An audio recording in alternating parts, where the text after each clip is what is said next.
Maligayang pagbabalik sa Rai Movie Recaps. Narito na naman po tayo para sa isa na namang magandang palabas na pinamagatang Bad Guys na napalabas noong 2014. Ito ay patungkol sa isang grupo ng mga kriminal na naisip ng isang pulis na i-recruit upang tulungan siyang hulihin ng mga karumal-dumal na mga serial killer kapalit ng mabilis na paglaya nila. Kaya't ano pa ang ating hinihintay? Sit back, enjoy and relax labyo. Nagsimula ang palabas nang makita natin si Detective Nam Gun-wook ay ini-interview ng isang news channel. Kasalukuyan siyang nag-iimbestiga sa isang serial murder case na nagsimula 6 na buwan na ang nakalipas. Sa panayam, dinadala niya ang reporter sa lugar kung saan naganap ang mga nakaraang insidente. Habang nakikipag-usap sa reporter, napansin niya ang isang lalaki na may hawak na kutsilyo na sumusunod sa isang babae sa kalye. Upang protektahan ng babae, hinabol ni Gun-wook ang umaatake, kasama ang cameraman sa likod. Sa pagtatangkang hulihin ng mamamatay tao, ang tiktik ay sinaksak sa tiyan at kalunos-lunos na nawalan ng buhay. Siya ay anak ng komisyoner, si Nam Gu-hyun. Matapos ang kalunos-lunos na pagkamatay ng kanyang anak, si Officer Gu-hyun ay nalulungkot. Pinayuhan niya ang kanyang apo na huwag sumunod sa yapak ng kanyang ama. Si Gun-wook ay palaging nagpahayag ng kanyang pagnanais na maging katulad ng kanyang ama, ngunit ang kanyang mga hangarin ay humantong sa kanyang hindi napapanahong pagkamatay. Nais ng opisyal na si Gu-hyun na iligtas ang kanyang apo mula sa isang katulad na kapalaran. Dahil sa labis na pagnanais na ipaghiganti ang pagpatay sa kanyang anak, humingi ng tulong si Officer Gu-hyun sa isa pang opisyal na nagngangalang Gotak. Naiintindihan ni Gotak na malungkot na namatayan ang kanyang anak na babae sa isang serial killer taon na ang nakakaraan, naiintindihan ang sakit ni Gu-hyun. Nagtapat si Gu-hyun sa isang opisyal na nagngangalang Mi Young na inihayag ang reputasyon ni Gotak bilang isang crazy dog sa hanay ng mga pulis. Si Gotak ay kilala sa kanyang mga agresibong taktika at hilig na gumamit ng labis na puwersa sa panahon ng mga interogasyon. Binaliwala niya ang awtoridad, tinatanggihan niyang sundin ang mga utos ng mga nakatataas o makipagtulungan sa mga kasamahan, lalo na kapag nakikitungo sa malupit na mga kriminal. Dahil sa kanya, ilang opisyal ang nahuling kumukuha ng suhol at kinailangang magbitiw sa kahihiyan. Pagkatapos ng kamatayan ng kanyang anak na babae, ang emosyonal na kawalang tatag ni Gotak ay naging dahilan upang siya ay hindi karapat-dapat na manguna sa mga pagsisiyasat na nagresulta sa kanyang pagkakasuspinde sa puwersa. Bilang kaibigan ni Officer Gu-hyun, pumayag si Gotak na bumalik sa kanyang crazy dog ang persona para hulihin ang pumatay kay Gun-wook. Gayunpaman, mayroon siyang ilang mga kondisyon. Iminungkahi niya na bumuo ng isang pangkat ng mga individual na tulad niya na nagre-recruit ng 3 nahatulang kriminal na kilala sa kanilang mabibigat na pagkakasala. Ang isa sa kanila ay si Park Wong-chul, isang dating miyembro ng gang na mabilis na nakakuha ng kontrol sa Seoul sa loob lamang ng 25 araw, 2 taon na ang nakararaan. Sa kabila ng paghahatid ng 28 taong sentensya sa pagkakulong, nananatili siyang mabigat, nagtataglay ng lakas at kapangyarihan upang masupil ang maraming kalaban ng walang kahirap-hirap. Ang susunod na recruit ay si Jong Tae-soo, isang contract killer. Kaunti lang ang nalalaman tungkol sa nakaraan ni Jong Tae-soo, kasama ang kanyang mga motibo sa kanyang mga krimen o kung paano niya ito isinagawa. Isang araw, dumating siya sa isang istasyon ng pulisya na may mantsa ng dugo ng kanyang biktima sa kanyang kamiseta at sumuko. Ang kanyang mga sunod-sunod na pagpatay ay nakakuha sa kanya ng 22 taong sentensya. Ang pangatlo at panghuling miyembro ng team ay si Lee Yoon-moon, isang psychopath na may IQ na 165 noong siya ay 12 taong gulang. Siya ang may hawak ng pagkakaiba bilang pinakabatang tao na nakakuha ng PhD kapwa sa pilosopiya at matematika. Bukod pa rito, hawak niya ang titulo ng pinakabatang serial killer na pumitil sa buhay ng 15 katao sa loob ng 6 na buwan. Kapansin-pansin, wala siyang iniwang mga fingerprint, mga tatak ng sapatos, o anumang bakas ng ebidensya sa anumang pinangyarihan ng krimen. Pagkamit sa kanya ng reputasyon bilang isang maselang mamamatay na walang iniiwan ng mga pahiwatig. Sa psychopath test, nakakuha siya ng 38 sa 40. Ipinaliwanag ni Gotak kay Mi Young na kailangan niya ang pisikal na lakas ni Wong-chul, ang kadalubhasaan ni Tae-soo, at ang talino ni Young-moon. Siya ay kumbinsido na sa kanilang pinagsamang kakayahan, maaari nilang hulihin ang sinuman. Sa una ay nag-aalangan na palayain ng mga mapanganib na kriminal na ito, si Mi Young ay nakumbinsi ng tiyakin sa kanya ni Officer Gu-hyun na haharapin niya ang lahat. Sa kahilingan ni Gotak, sina Wong-chul at Tae-soo ay inihatid sa isang abandonadong simbahan na magsisilbing kanilang taguan hanggang sa matapos ang misyon. Bilang mga matitigas na kriminal, agad silang nakipagtalo hanggang sa namagitan si Mi Young. Dinala niya ang mga ito sa loob at pinapaalam sa kanila ang misyon. Tinutuya ni Wong Chul ang panukala ni Miyang na itinuring itong kamangmangan, ngunit iminumungkahi ni Taeso na makinig sila sa mga detalye. Ito ay humantong sa isang away sa pagitan nila na natigil nang pumasok si Officer Gutak sa bulwagan ng simbahan, kinukutya ang mga kriminal, hinikayat sila ni Gutak na magpatuloy sa pakikipaglaban, nang bumaling sila sa kanya para sa karagdagang paglilinaw sa kanilang paglaya, ipinaalam sa kanila ni Gutak na ang pagkuha sa serial killer maaaring bawasan ang kanilang mga sentensya sa bilangguan ng 5 taon. Nang marinig ito, mukhang naiintriga ang mga kriminal sa posibilidad na makipagtulungan sa pulisya. Gayunpaman, si Weng Chul, na sanay sa kanyang mga paraan ng gangster, ay nakikipagpunyagi sa ideya na nasa ilalim ng awtoridad ng ibang tao. Hinawakan niya si Gutak sa kwelyo, ngunit tumugon si Gutak ng matalim na liwanag na nakasisilaw at mahigpit na babala. Pinayuhan niya si Weng Chul na bitawan ng pagkakahawak. Nag-iingat na kapag nagalit, ang isang crazy dog na tulad niya ay maghihiwalay sa kanya. Sa gitna ng tensyonado na sitwasyon, si Miyang ay nakatanggap ng nakababahalang tawag tungkol sa pagtakas ng ikatlong kriminal, si Lee Yun-moon. Ang isang flashback ay nagpapakita ng mga kaganapan na naganap ilang sandali. Habang inihatid ng mga opisyal si Yun-moon sa simbahan, humiling siya ng pahintulot na gumamit ng pampublikong banyo. Pagkapasok, mabilis niyang nawala ng kakayahan ng isang opisyal sa pamamagitan ng malakas na hampas ng tuhod sa mukha. Pagkatapos ay naghatid ng isang malakas na suntok sa ulo gamit ang takip ng tangke ng banyo. Nang mapasuko siya, pinalaya ni Young-moon ang kanyang sarili at tumakas, sumakay ng tren. Habang pinagmamasdan niya ang larawan ng kanyang kasintahan, kumikinang sa kanyang mga mata ang masamang hangarin. Samantala, papunta na si Gutak, kasama ang kanyang kasamahan na si Miyang at ang 2 convict, para hanapin si Young-moon. Naghinala si Gutak na hahanapin ni Young-moon ang kanyang kasintahan, si Eugene. Ang patuto nito ay humantong sa habang buhay na sentensya ni Young-moon, at maaaring siya ang huling biktima nito bago siya mahuli. Upang mahuli si Young-moon, kinuha ni Gutak ang tulong ni Won Chul at Taeso, na nag-aalok na bawasan ang kanilang mga sentensya ng 4 na taon. Gayunpaman, ang gantimpala ay mapupunta sa unang kukuha ng Young-moon. Upang maiwasang makatakas ang mga bilanggo, ang mga ankle monitor na nilagyan ng GPS ay nilagyan ng mga ito upang subaybayan ang kanilang mga galaw. Habang nakalagay ang ankle monitor, hinanap ng duo ang kinaroroonan ni Eugene. Pumunta sila sa club kung saan nagtatrabaho si Eugene. Sa kabila ng pagtatangka ng mga gwardya na pigilan ang kanilang pag-unlad, mabilis na ipinadala ng Wong Chul ang bawat isa hanggang sa harapin niya ang amo. Sa ilalim ng pressure, ipinagtapat ng amo na ibinenta niya si Eugene para bayaran ang mga utang sa loan sharks. Kasunod ng pangunguna, dumating sila sa bodega ng loan sharks, kung saan si Taeso ang namamahala, gamit ang kanyang kahangahangang kakayahan sa pakikipaglaban. Pinalayas niya ang mga tulisan at pinilit ang amo na ibunyag ang lokasyon ni Eugene sa Busan. Walang pagkaantala, ang koponan ay nagmamadali sa Busan upang iligtas si Eugene at hulihin si Young-moon. Samantala, natagpuan na ni Young-moon ang kanyang kasintahan. Inabot ni Miyang si Eugene, inaalerto siya sa sitwasyon. Gayunpaman, bago niya lubos na may parating ang panganib na dulot ni Young-moon, hindi sinasadyang binuksan ni Eugene ang kanyang pinto. Nakita ko lang siyang nakatayo sa harapan niya. Pagpasok sa apartment, hinarap ni Young-moon si Eugene, hinihingi niyang malaman kung bakit siya tumstigo laban sa kanya. Iginiit ni Eugene na siya ay isang mamamatay tao na nagtangka din na patayin siya, na nag-udyok sa kanyang desisyon na humingi ng hustisya. Sa kabila ng kanyang mga akusasyon, iginiit ni Young-moon na wala siyang maalala. Kahit na ang pagkamatay ng 15 katao ay pinaslang niya.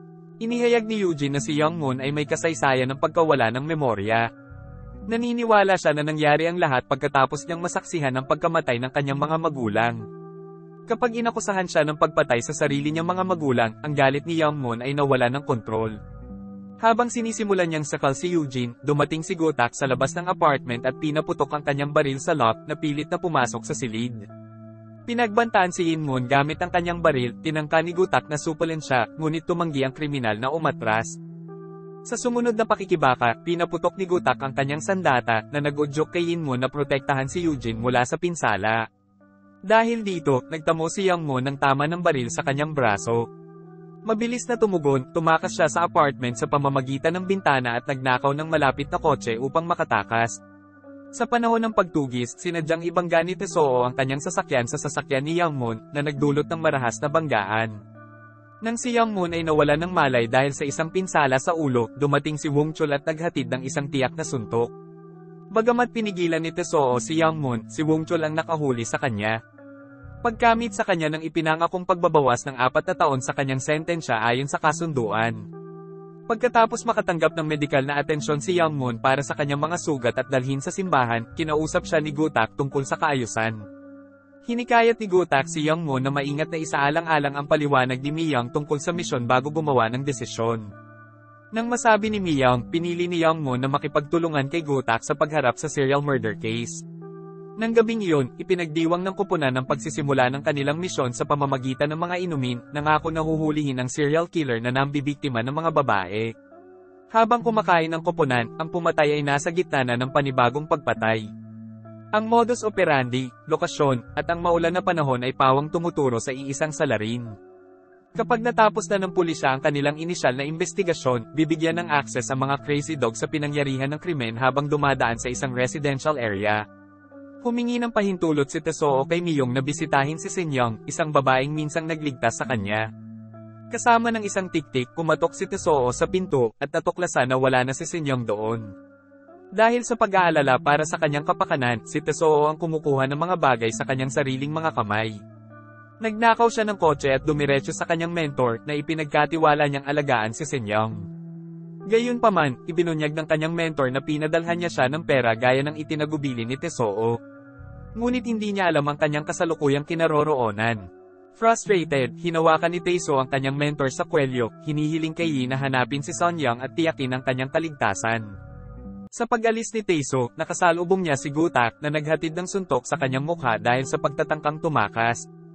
Nang maglaon, ang 3 kriminal ay ibinaba sa kapitbahayan na puno ng krimen upang tugisin ang mamamatay tao.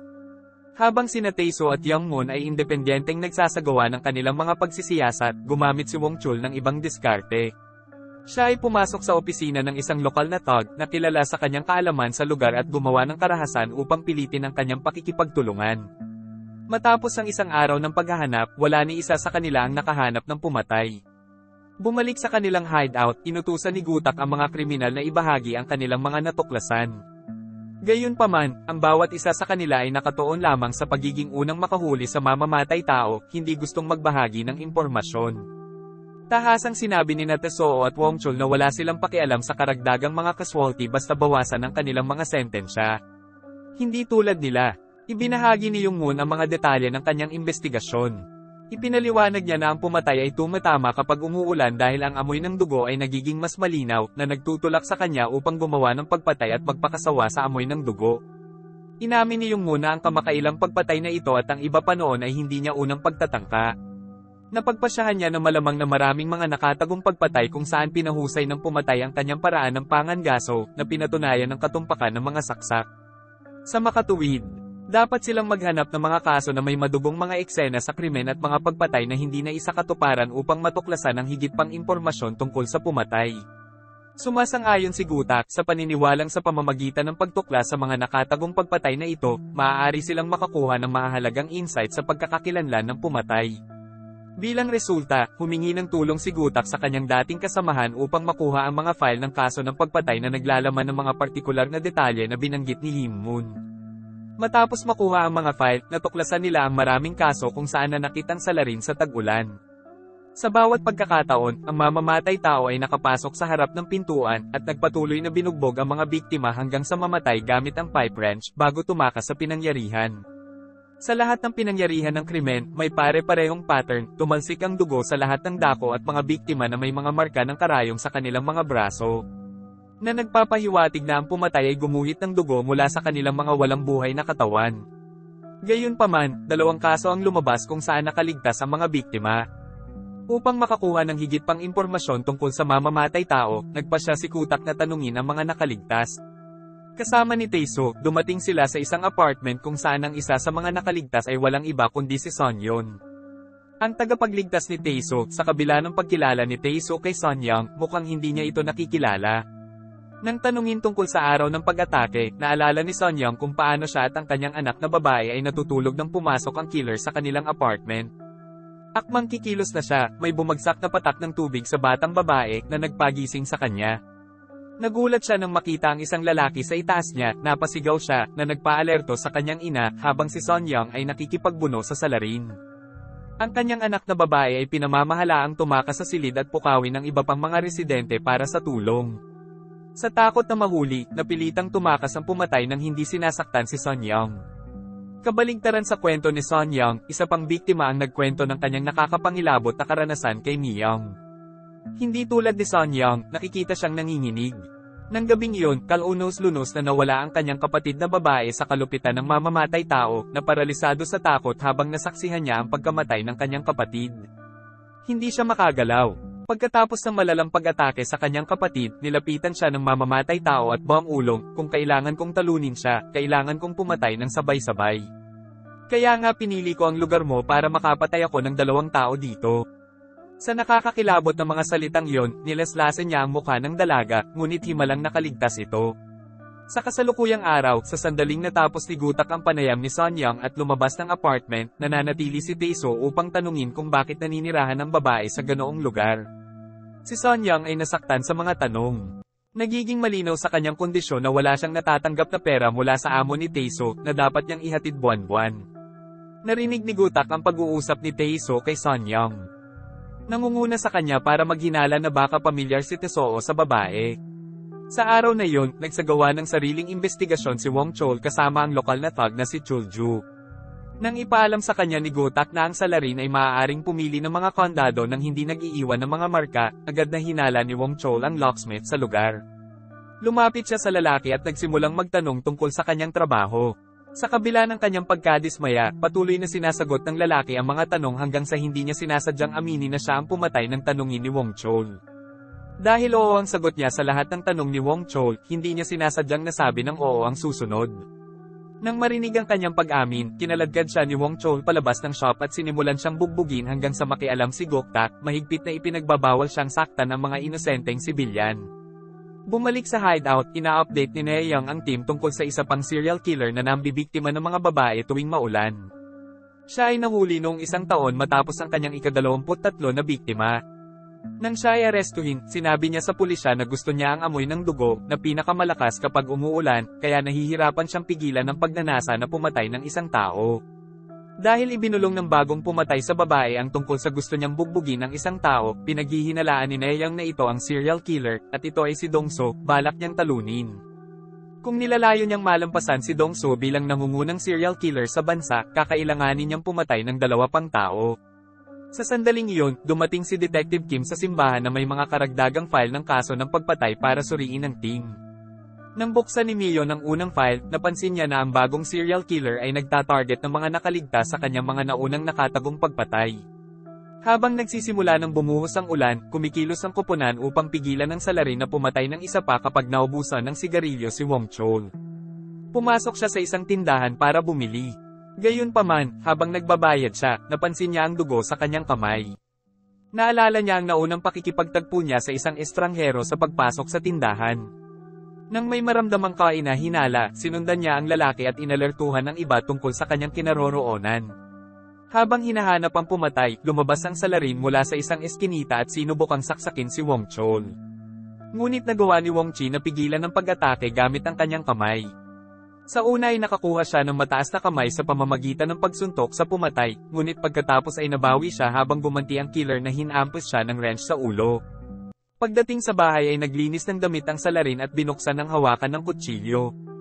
Inihayag na ito ay isang tubo para sa pagkolekta ng dugo, ibinuhos niya ang dugo sa isang vial at idinagdag ito sa kanyang koleksyon ng mga sample. Kinabukasan, dumating si Tae-soo sa pinangyarihan ng pagpatay, at bago ay unzip ang body bag, tahimik na nagdasal na hindi ito si Son Young. Nang buksan niya ito, nakahinga siya ng maluwag nang makitang iba ito. Sa kanyang pagbabalik, nakita niya si Song Young at ang kanyang anak na babae sa labas ng pinangyarihan ng krimen, bagaman gamaan ang loob, hindi siya makapag-ipon ng lakas ng loob na lapitan ito.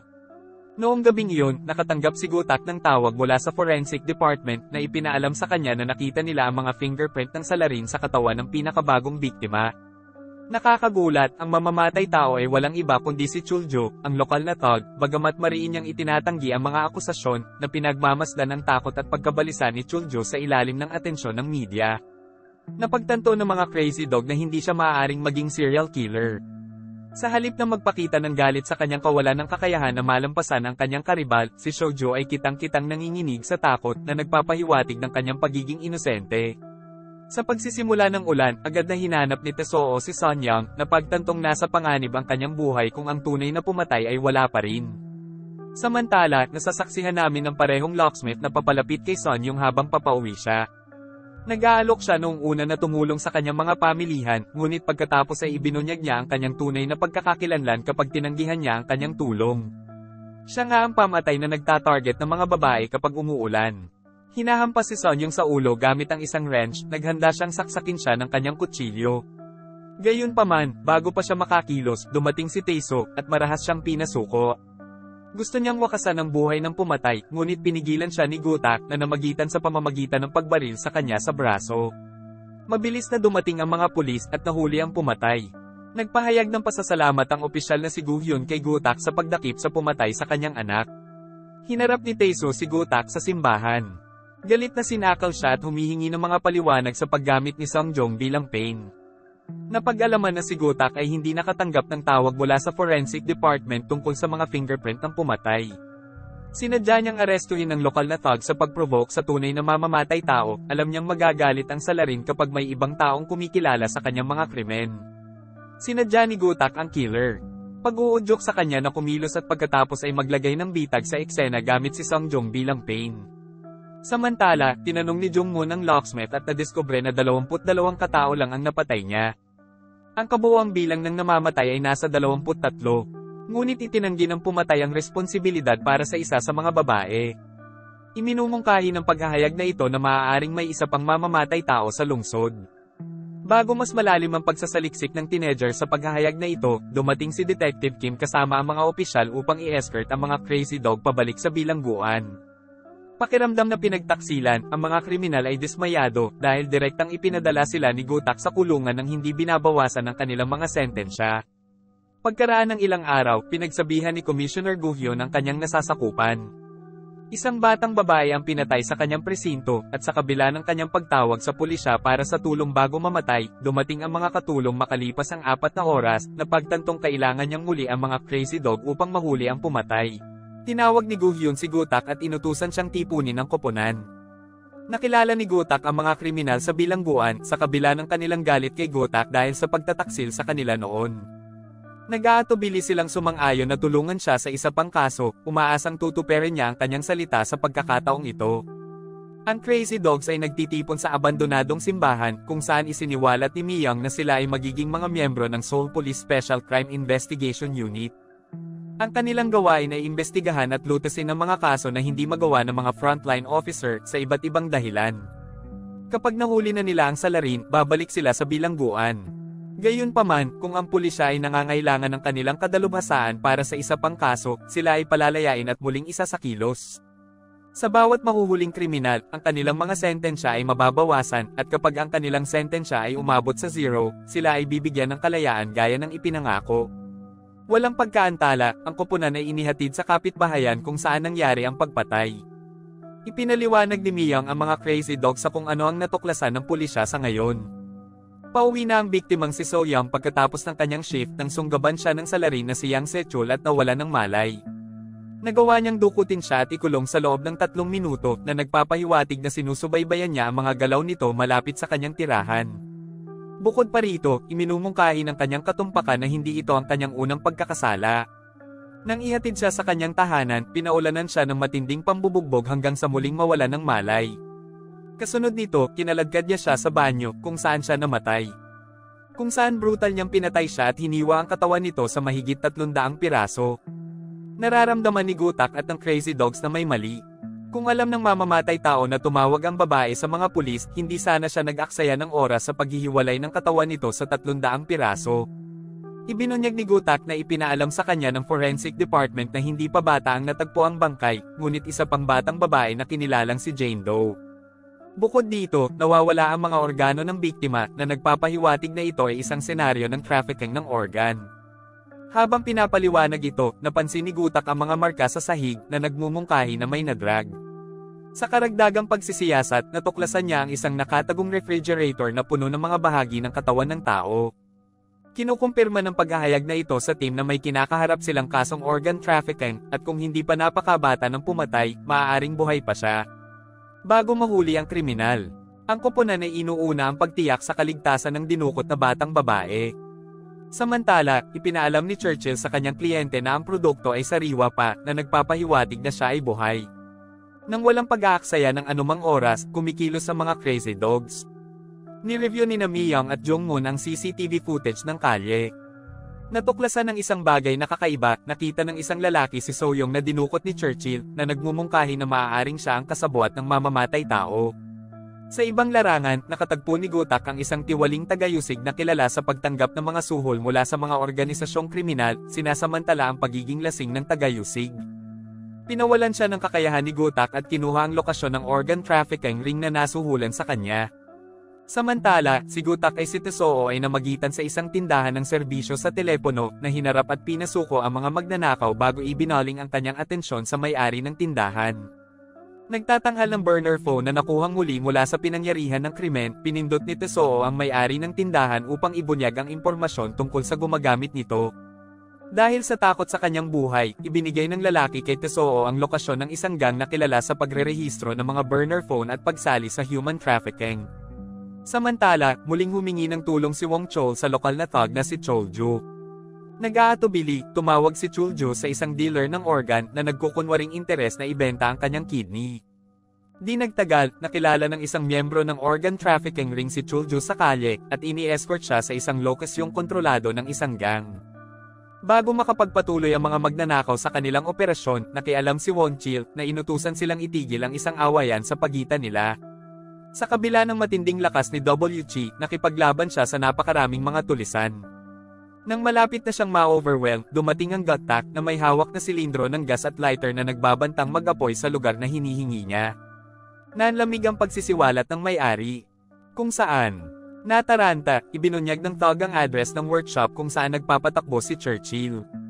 Makalipas ang ilang sandali, ang lahat ng mga crazy dogs ay nagtitipon sa lokasyon, bawat isa ay natagpuan ito sa kanilang sariling paraan. Samantala, habang patuloy na sumisigaw si So Young, hinampas siya ni Churchill sa ulo gamit ang isang metal rod na naging sanhi ng kanyang pagkawala ng malay. Sumabog ang mga crazy dog sa pagawaan. Mabilis na nawalan ng kakayahan ng mga kasabwat ni Churchill. Sinunggaban ni Wong Chol si Churchill at nagpakawala ng malakas na suntok sa kanya gamit ang parehong pamalo. Sa paniniwalang patay na ang babae, si Gutak ay napuno ng galit lalo na't ang sitwasyon ay nagpapaalala sa kanya ng kanyang sariling anak na babae. Naghahanda siyang barilin si Churchill, ngunit nang malapit na siya, si So Young ay naglabas ng daing ng sakit na nagpapahiwatig na siya ay buhay pa. Nakahinga ng maluwag si Gut at mabilis na tumawag ng ambulansya. Nahuli ang salarin at pinayuhan siya ni Gut na isaalang-alang ang pagbebenta ng kanyang mata na hindi nasugatan kapag nakalabas na siya sa kulungan. Matapos tuyain ang salarin, nag-headbutt si Gut na nasugatan din ang kabilang mata niya. Matapos madala ang kriminal, nagdahilan si Woon Cheol na gumamit ng banyo. Biglang may human-tong van sa malapit at inagaw siya. Sa kabila ng paghuli ng pulisya sa mga supplier, napakahalagang lansagin ang buong organisasyon ng organ trafficking. Kung hindi, malamang na makakahanap ng mga bagong supplier ang mga nakatataas at magpapatuloy ang operasyon ng maayos. Upang puksain ang organisasyon ng Minsonen, humihingi ng pahintulot si Gutak kay Commissioner Guhyo na gumawa ng mapagpasyang aksyon. Sa kabilang banda, ang dinukot na si Wong Chol ay natagpuan ng kanyang sarili sa isang under construction na gusali. Siya ay natigilan ng matuklasan na ang kanyang sariling amo ang nag-orkestra sa kanyang pagdukot. Pagkatapos ng pakikipagpulong sa kanyang amo, pinalaya si Wong Chil. Gayunpaman, sa kanyang pagbabalik, binati niya si Jong Moon ng may hinala.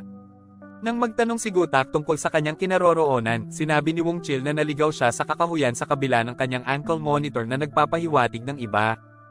Iginiit niya na lahat sila ay nasa hustong gulang at may sariling privacy. Pagkatapos magsagawa ng pananaliksik, natuklasan ni Gutak na ang pinuno ng kriminal na organisasyon ay si Madam Wang Qiang sa lalong madaling panahon. 7 taon na ang nakalilipas, pumasok siya sa pangangalakal ng human trafficking at agresibong pinalawak ang kanyang mga operasyon na may mababang kita.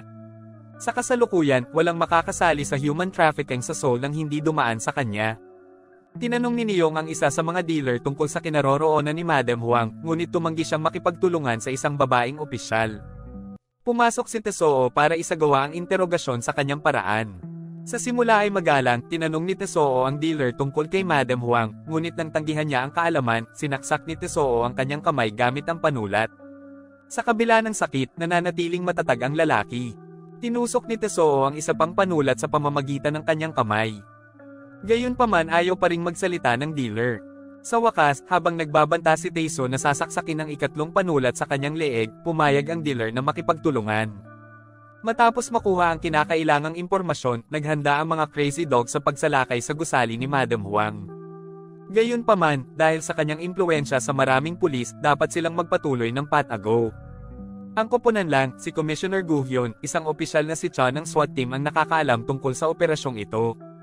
Ang gusali ay nagsisilbing hub para sa lahat ng mga ipinagbabawal na aktibidad ni Madam Huang, na may higit sa 100 miyembro ng ring na halos naninirahan doon sa lahat ng oras. Upang mabawasan ang panganib ng pinsala, ang kanilang pangunahing layunin ay mangalap ng ebidensya laban kay Madam Huang para sa pag-aresto sa hinaharap. Pagdating sa gusali, ang koponan ay nagpanggap ng mga tiwaling pulis na nagbabalak na tumanggap ng suhol kay Madam Huang. Isa sa mga tauhan ni Madam Huang ang nag-escort kay Gutak sa kanyang opisina habang ang iba sa team ay nananatiling binabantayan. Nagdahilan si Taeso na bumisita sa banyo kasama ang isang gwardya. Sa pagmamasid sa kaina-hinalang kilos ng mga lalaking nakapaligid sa kanila, napagtanto ni Jongmoon na nalantad sila. Biglang inilunsad ng mga tulisan ng pag-atake sa kanya at kay Wong Chol na nagpapahiwatig na alam ni Madam Huang ang kanilang pagsalakay. Nang marinig ang putok ng baril, nakipag-ugnayan si Taeso kay Miyang upang alertuhan siya tungkol sa sitwasyon. Gayunpaman, bago tumawag si Miyang para sa backup, hinampas siya ni Detective Kim ng pistol na naging sanhi ng kanyang pagkawala ng malay. Pagkatapos ay nakipag-ugnayan siya kay Madam Huang at tiniyak sa kanya na nahawakan niya ang sitwasyon. Samantala, nakaupo si Madam Huang sa security room at kinakausap ang kanyang mga tauhan sa pamamagitan ng speaker. Inutusan niya silang alisin ang mga nanghihimasok. Samantala, dumating ang SWAT team sa lokasyon. Ngunit si Officer Cha pala ay nasa payroll ni Madam Huang. Nang malaman ng ipinangakong gantimpala, ang lahat ng mga thug ay naghahanda upang manghuli at patayin si Gutak at ang kanyang koponan. Habang si Wong Chol ay sinasalakay ng mga tulisan, dumating si Young Moon at namagitan gamit ang isang malaking tanawin bilang sandata upang palayasin ang mga umaatake. Sa gitna ng pagsisikap na iligtas si Wong Chol, si Young Moon ay sinaksak sa likod. Matapos mawala ng kakayahan ng kanilang mga umaatake, inihatid ni Wong Chol si Young Moon sa operation room, kung saan natuklasan nila ang maraming katawan na nakakalat. Inilagay niya si Young Moon sa sahig at nakipagsapalaran sa labas para humingi ng tulong. Samantala, si Officer Cha ay natitisod sa dugo sa pasilyo sa labas ng operating theater at napagtanto na nasa loob ang mga nanghihimasok. Determinado siyang alisin ang mga ito, nagpapatuloy siya sa silid. Habang pinagmamasdan ni Wong Chol ang paglapit ni Officer Cha, naalala niya kung paano siya binigyan ng kanyang amo ng 2 linggo para patayin si Young Moon. Ang kontrata, inihayag niya, ay kinomisyon ng isang individual na ang anak na babae ay isa sa mga biktima ni Young Moon. Kung hindi nagawang patayin ni Wong Chol ang serial killer, papatayin siya ng kanyang amo. Sa kabila ng pag-alam kung ano ang maaaring mangyari, pumasok si Wong Chol sa Operation Theater at nagsimulang labanan ng mga tiwaling miyembro ng SWAT team. Maya-maya, humarap siya kay Officer Cha na may hawak na pistol nang papaputukan na ni Officer Cha. Dumating si Tesoo at mabilis na pinatay ang pistol. Kapag naasikaso na ang SWAT team, sumama sa kanila si Gutak at tinalakay nila ang susunod nilang plano. Sa lahat ng mga labasan at pasukan ay selyado, at ang mga network ng komunikasyon tulad ng internet at mga telepono ay naputol. Ang kanilang tanging paraan upang makalabas ng buhay ay ang kunin si Madam Huang na hostage. Kasunod ng mga tagubili ni Gutak, inilipat ni Tesoo ang kapangyarihan sa VIP elevator.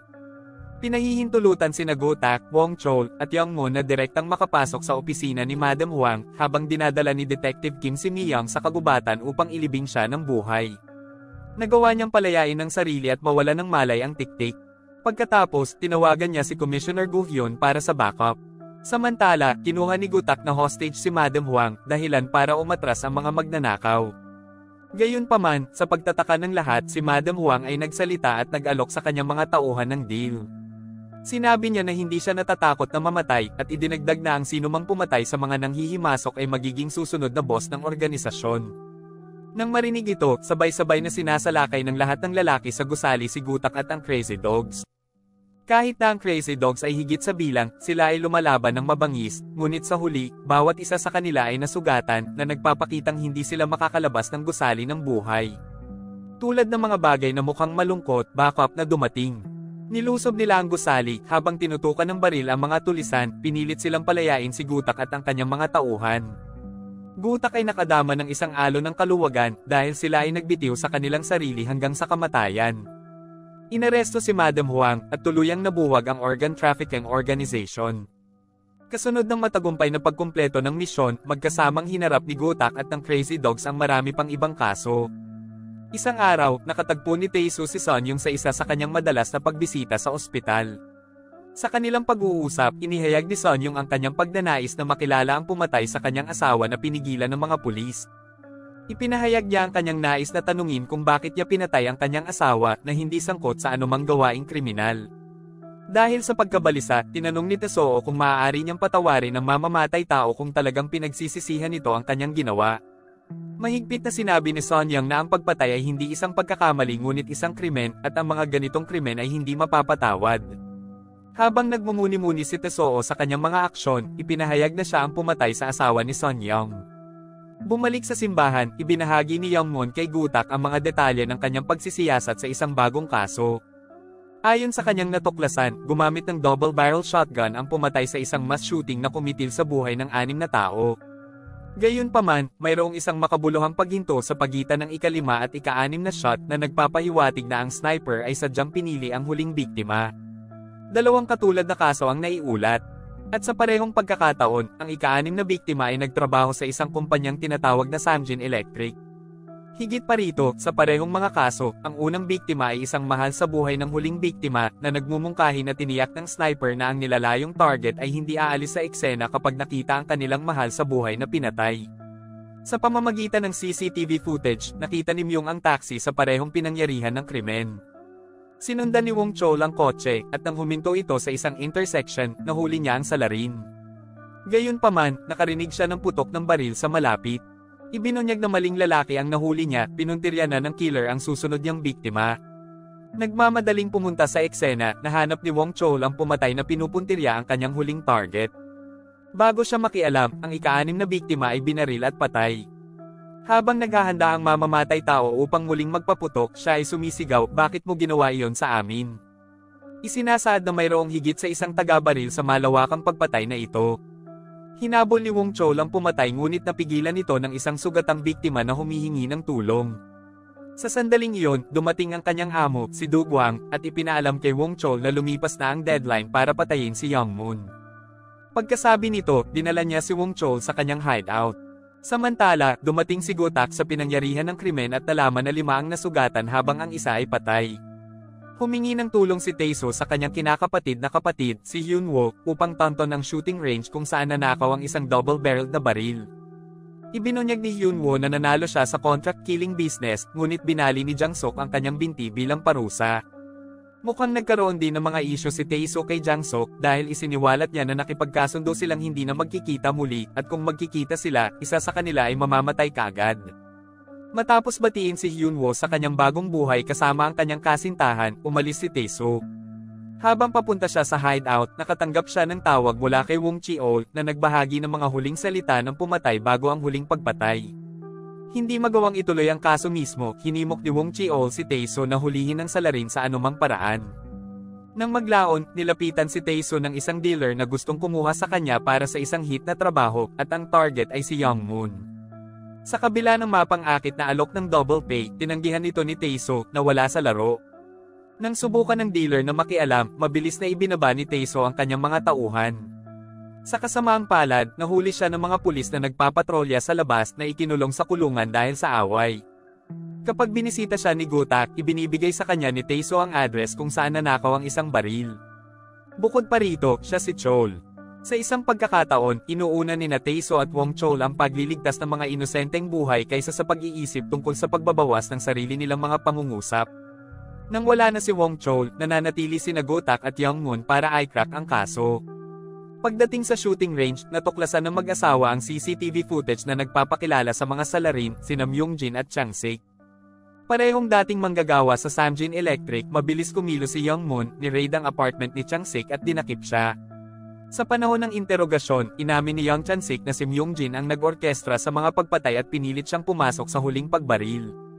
Nagplano siya ng malawakang pagpatay upang ikubli ang anumang nakikitang motibo, sa paniniwalang ililihis nito ang hinala mula sa kanila, na ginagawang mas mahirap para sa pulisya na mahuli.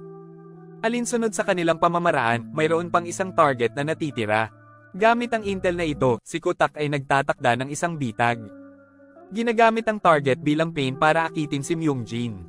Kinabukasan, naghihintay sina Gotak at Jungmoon sa parke kung saan planong patayin ni Myungjin ang CEO. Bago pa makakilo si Myungjin, hinarap siya ni Jungmoon. Tinangka ni Myungjin na tumakas ng hostage ng isang batang babae. Ngunit pumagita si Jungmoon. Inaakit siya sa isang emosyonal na pag-uusap. Lumalabas na ang kumpanya ay nahaharap sa problema sa pananalapi dahil sa paglustay ng CEO. Ang ika-6 na biktima ng second at third shootings ay bahagi ng production team at iminungkahi na tanggalin ang 20 part-time na empleyado upang mabayaran ang mga pagkalugi. Sinibak sa pwesto ang manager na biktima ng unang pamamaril. Isinagawa ang planong ito, si Myungjin, na naapektuhan ng desisyong ito, ay nawalan ng trabaho, na humantong sa kanyang kawalan ng kakayahan na tustusan ang mga gastusin sa pagpapagamot ng kanyang asawa. Nakalulungkot, namatay siya, at kinailangan niyang ibigay ang kanyang anak para sa pag-aampon.